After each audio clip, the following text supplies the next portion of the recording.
মই আহিলোঁ বাংলাদেশৰ পৰা অসমত আছোঁ। মোৰ দেউতা মা 14 গোষ্ঠী মোৰ বাংলাদেশত ঘৰ। যদি বাংলাদেশী মানুহবিলাকে সদায় মোক লিটাৰেচাৰ দি থাকে, ৰেডিঅ'ত বজাই থাকে, ব্ৰেইন ৱাছ কৰি থাকে, তেতিয়া মোৰ লয়েলিটিটো আইনগতভাৱে ভাৰত, কিন্তু মানসিকভাৱে মোৰ লয়েলিটিটো থাকিব বাংলাদেশত। ভাৰত আৰু বাংলাদেশৰ কাজিয়া লাগিলে মই কোনফালে যাম সেইটো এটা সিদ্ধান্ত আজিয়ে ল'ব নোৱাৰি।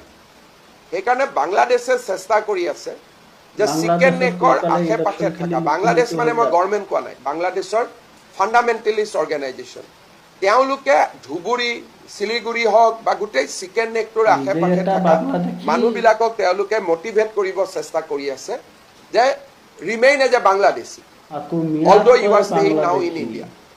এই যে ফোন কল আহিছে, ৱাল ৰাইটিং হৈছে, it is part of that কনস্পিৰেচি।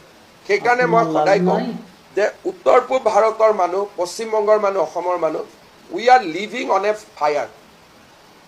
আমি নিজেও নাজানো যে এটা সংঘাত হলে আমাৰ ভৱিষ্যত কি হ'ব। যেতিয়ালৈকে সংঘাত নহয় চব ঠিক আছে। যেতিয়া সংঘাত হ'ব, লাৰ্জ সেকশন অফ পিপল হুজ original residence in the Mymensingh district, Rangpur district, where their loyalty will go.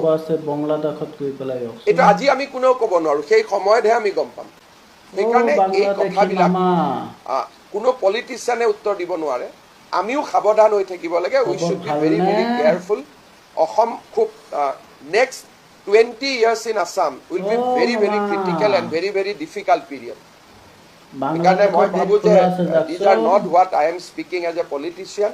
25 বছৰৰ ৰাজনীতি কৰাৰ পিছত মই দেখিছোঁ যে because we could not take many step earlier, now আমি এতিয়া এটা বিপদৰ পৰিসীমাৰ ভিতৰলৈকে সোমাই গৈ আছোঁ।